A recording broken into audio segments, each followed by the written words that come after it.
Madame, monsieur, bienvenue Flash Info sur Kivu Morning Post. Le général John Tshibangou, commandant de la 21e région militaire, a été arrêté lundi à Kinshasa. Cette interpellation, qui s'ajoute à une série d'arrestations des hauts gradés, marque une nouvelle étape dans la purge en cours au sein des forces armées de la RDC. Vanessa Abanza pour les détails. La tension monte au sein des forces armées de la République démocratique du Congo. Après plusieurs arrestations de hauts gradés ces dernières semaines, le général John Tshibangou, commandant de la 21e région militaire, a été interpellé ce lundi du novembre 2025 au camp Kololo à Kinshasa, selon plusieurs sources concordantes citées par Africa Arabia. Arrivé récemment dans la capitale, le général Tshibangou aurait été arrêté dans des circonstances encore floues. Les autorités militaires n'ont pas encore communiqué sur le motif de cette interpellation. Dans la foule, d'autres sources rapportent également l'arrestation du général Michel Chora Mbondani, commandant de la 13e région militaire basée dans la province de l'Équateur. Ces arrestations s'inscrivent dans une série de purges internes qui secouent actuellement l'armée congolaise. Ces dernières semaines, plusieurs officiers supérieurs, dont les généraux Franck Toumba, Christian Chiwewe et Pacifique Monsunzu, ont été arrêtés.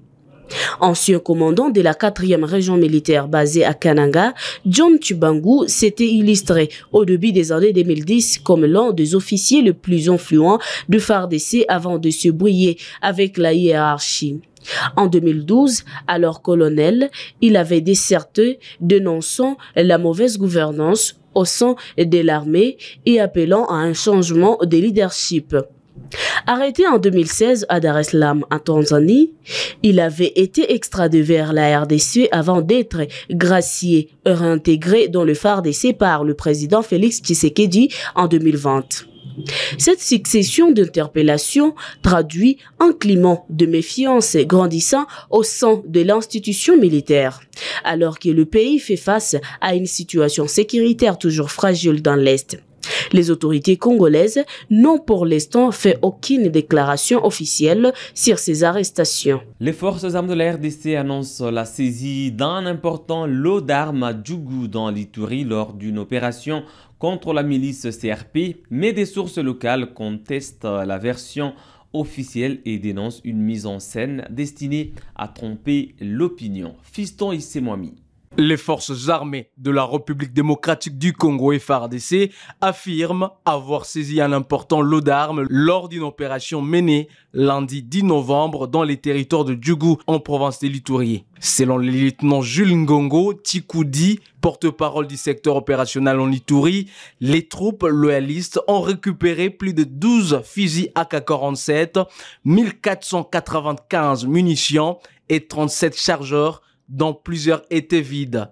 L'opération visait la milice CRP dirigée par Thomas Lubanga, un groupe armé présenté par les FARDC comme allié du M23 dans cette région instable du nord-est de la RDC. Cette saisie intervient dans un contexte de renforcement des opérations militaires destinées à démanteler les groupes armés actifs à Djougou, théâtre de violences récurrentes depuis plusieurs années. Cependant, plusieurs sources locales contestent la version officielle. Elles affirment qu'aucune véritable opération militaire n'a eu lieu, évoquant plutôt une campagne de sensibilisation conduite par le député Daniel Ouyewa à plutôt près de Mungwalu qui aurait conduit à une remise volontaire d'armes par certains jeunes. La CRP a, de son côté, dénoncé une mise en scène orchestrée par les autorités militaires pour tromper l'opinion sur la réalité du terrain. Malgré la controverse, la situation reste tendue dans la région. Des renforts en armes et munitions ont été signalés dans la nuit de lundi à mardi à Nyamamba et Sabé, deux localités situées sur la rive du lac Albert. L'équipe de Moïse Katumbi dénonce le survol à basse altitude d'avions de chasse au-dessus de la résidence de l'opposant à Lubumbashi et parle d'une provocation délibérée. Il appelle les autorités à mettre fin à ces manœuvres intimidantes.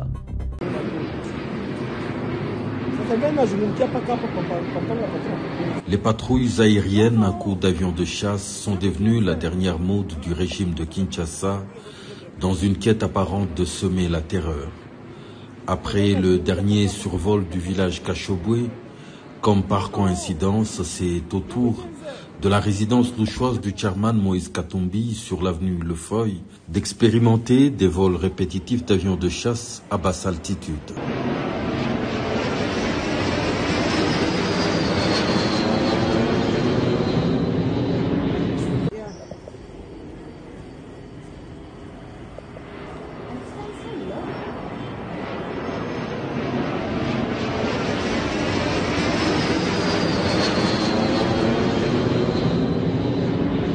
Et cela pendant plusieurs heures, l'après-midi du 10 novembre 2025.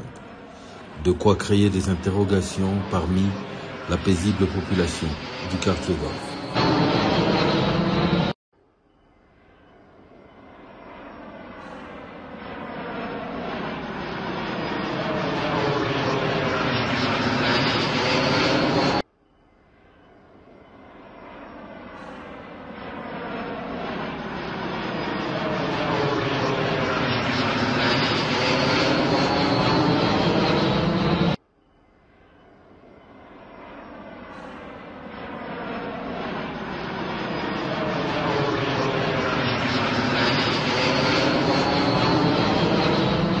À Kinshasa, la première ministre Judith Suminwa a reçu le président des assemblées provinciales pour discuter de l'instabilité institutionnelle et des arriérés de salaire. Les élus ont plaidé pour un diagnostic profond des causes des crises, tandis que la chef du gouvernement a promis de régulariser les paiements et de renforcer le contrôle parlementaire et financier. Nous sommes venus voir son Excellence Madame la Première ministre chef du gouvernement pour parler de l'actualité. Et l'actualité de l'air reste dominée par la situation politique au niveau de ma province, notamment ce que certains appellent instabilité au niveau des institutions provinciales. C'est autour de ça que nous avons échangé essentiellement, mais aussi par rapport à la marche des différentes provinces. Et je crois que de notre côté, nous avons demandé à son Excellence Madame la Première ministre, chef du gouvernement, en plus de cette communication qui a été faite par son Excellence Monsieur le Vice-Premier ministre, ministre de l'Intérieur, de ne pas se limiter à ce niveau-là. Certes, c'est la volonté du chef de l'État, mais maintenant, il faudra réfléchir sur la matérialisation, en réfléchissant notamment sur les causes profondes de ce qui est appelé instabilité, analyser froidement, retrouver les causes, faire un diagnostic approprié en vue de trouver une thérapie aussi appropriée. Dans le cas contraire, on risque certes de vouloir soigner les symptômes, mais sans s'attaquer à la cause, on ne tournera qu'à rond. Voilà pourquoi nous avons partagé cela avec son Excellence Madame la Première ministre, qui a été attentive, qui nous a dit, entre autres, que pour elle, et notamment pour le gouvernement de la République, et même pour les chefs de l'État, ça ne veut pas dire qu'on voulait ravir aux assemblées leurs prérogatives. Les assemblées devront continuer de jouer leur rôle de contrôle.